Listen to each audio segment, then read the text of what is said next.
And it's consistently hit the £5,000 to £7,000 revenue a month mark since then without too much extra effort.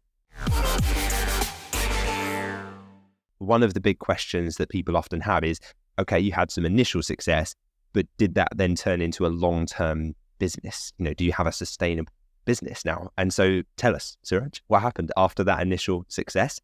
Did you continue your business? And what have the last, I guess it would be like 8 months now, what have they looked like in terms of growth and progress for you? Yeah. So in short, yes. And we just launched my second website as well, just over a month ago. Actually, coming up to 2 months ago, 1st of July, where we are right now. And loads of lessons along the way. So many lessons that you just can't anticipate, you can't predict, and things that kind of a bit of a curveball along the way as well in terms of the decisions you made in that planning stage, in how you built your website and how you're running your ads, and the niche or the industry that you chose to go into. So lessons weekly, daily, like all the time. So with that first business, like you said, I launched the website and the ads. Within the first 2 months, it hit just over £12,000 in top line revenue, which is amazing. It was towards the end of the year last year, and that trend continued without doing too much else on that website, because the website is still the same website as it was last year. I haven't touched the theme, the look and the feel, or anything like that. I just focused on smaller tweaks to the website rather than like an overhaul or anything like that. And it's consistently hit the £5,000 to £7,000 revenue a month mark since then without too much extra effort. Now, at the time, I was hoping to scale that up to a lot more than 5,000 to 7,000 regular a month. And I learned along the way, came across so many more competitors, so many more brands that I was then directly competing with in that industry, where the scalability at the budgets I was willing to put into the ads and into this project was kind of at that 5 to 7. Probably some months I did a 10K month. And I realized that at the level of investment I was putting into my ads and the amount of competition and the level of the niche that I was in, there was a little bit of a ceiling there unless I pivoted something in that niche, whether it was going a layer up or a layer down. And that was something I very consciously decided to kind of let it be. And I was very happy with team of one. I have a VA who basically does all the stock updates every week, the price updates, and the supplier sends through new products or products to take down. I just forward it on to her and she takes care of it for me. So it's hands off. And I think even then, a hands-off business generating between 5 to 7, sometimes 10K a month is pretty decent from a standing start 8 months ago. All of those lessons that I learned from there, I then applied into a second store, and I was seeking out niches to explore and learned all the lessons that I did with the first website about which level of niche to be at, what type of product value to be at, what type of suppliers to find, how to look for competitors in a different way with a different lens. The first time around, I was looking for my direct competitors, and you're almost looking at them without knowing what you're looking for.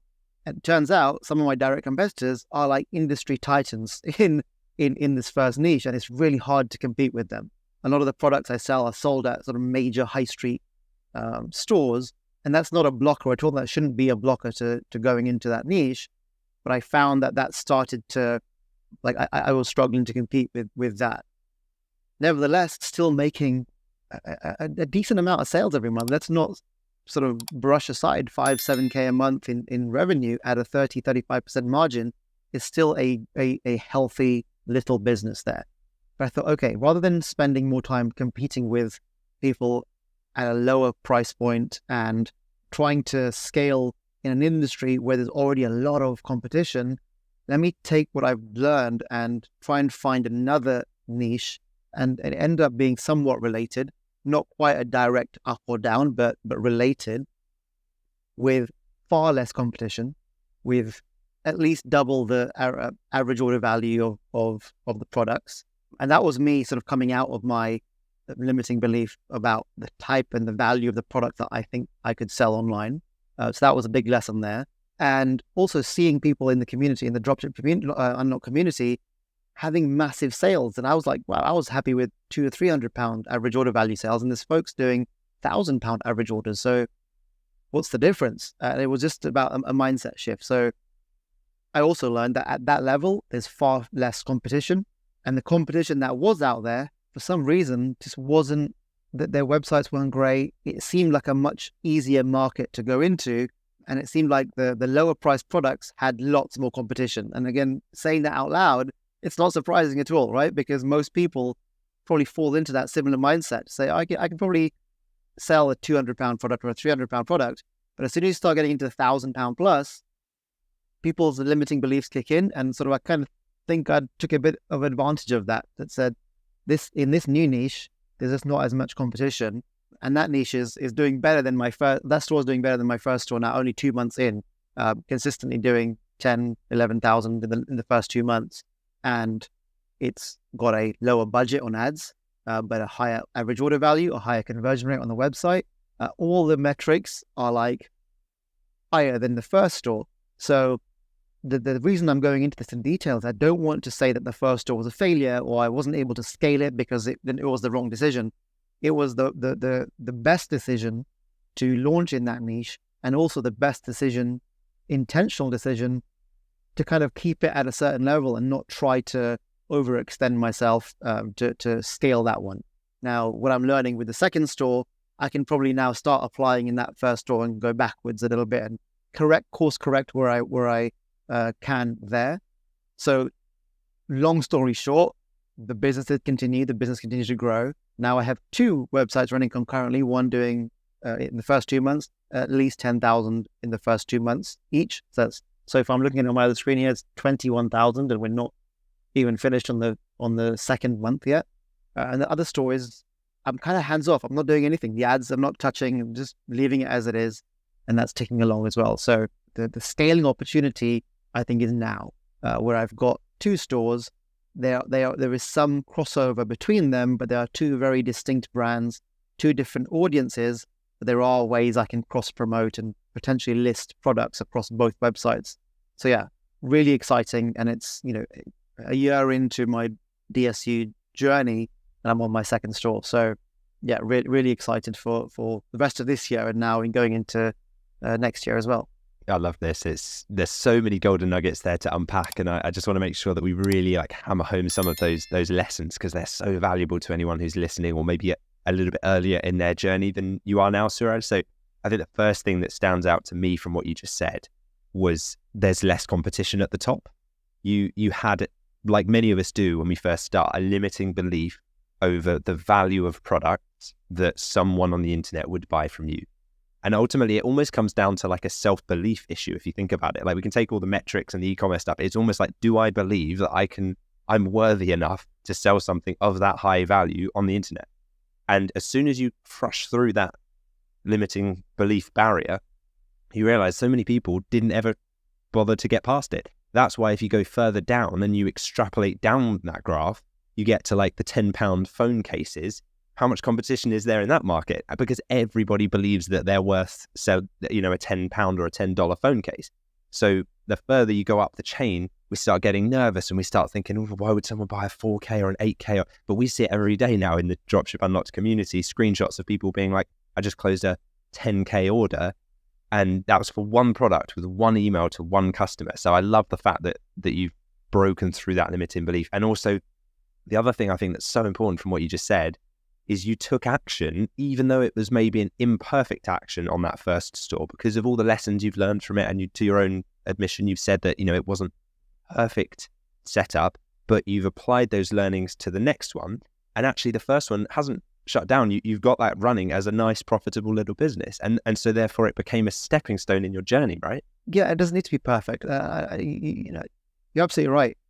There's a lot of times we want that perfection, and we won't launch a website until it's perfect. But you really have to get into your head that it's progress over perfection, and it has to be progress over perfection. If it means having a 7K a month income on an imperfect website, I will bite your hand off every day of the week. And I'm sure lots of people will, to say, hey, all right, it won't be perfect. It'll be rough around the edges for a couple of years, it'll still generate you best part of 10K a month. Like, you wouldn't say no, and you shouldn't say no to that. So massive lesson there for sure. And speaking of bigger sales, you're absolutely right, Lewis. Now, 2 months into this new store, when I see the Shopify notification ping up on my phone or my email, and it said, new order 999 or 850 or 1200, it's normal.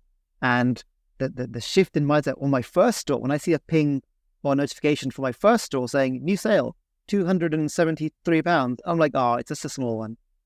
And it's such a shift, because 6 months ago, I was like, yes, £250 sale, result, get in. And now it's like, oh, it's only £250. It's just a small one. So you should really change the way you look at this business model. And I can feel myself now, and that's not kind of, that probably sounds horrible, but saying it out loud sounds ungrateful. Like, I'm super grateful for all these sales, but this is the unlocking of that mindset, that if you can do it for £200 and get excited, you can do it for £800. If you can do it for £800, you can do it for £2,000. And as we speak, as we record this, I am literally just waiting on a call to close a £10,000 sale for my second store. And that will double this month's revenue. And that was, I shared this in the community a few days ago. It was an abandoned checkout, and I'm just doing a bit of manual follow-up with that customer, because it's a custom product, and it's a big customer. It's a high-profile celebrity customer whose agent has reached out through the website. And so this website, the ads launched 2 months ago. The time frame in which you can get success once you've applied all those lessons is so much shorter as well. And I'm going off on a tangent here, but just to build and emphasize on what you said, Lewis, about the mindset, it's so normal now to see £1,000 sale, and dare I say, anything less is like, doesn't feel as, it just feels different. It just feels different. I don't want to put it down. I don't want to say that it's bad or it's not bad at all. But there's something about it, hard to sort of put it into words, but the mindset shift is phenomenal, and it's powerful when you recognize that as well. I think it's the healthy discontent coming in again, isn't it? You've now, your ceiling is now, previously, what your floor is now where your ceiling was previously. You're previously looking up to those £200-300 sales, and now you're like, well, that's just baseline. That's normalized. That this is always seeking the next level, the progress, the discontent. And so, good luck on that £10,000 sale. If your phone rings right now and you just suddenly disconnect from the podcast, I won't be offended.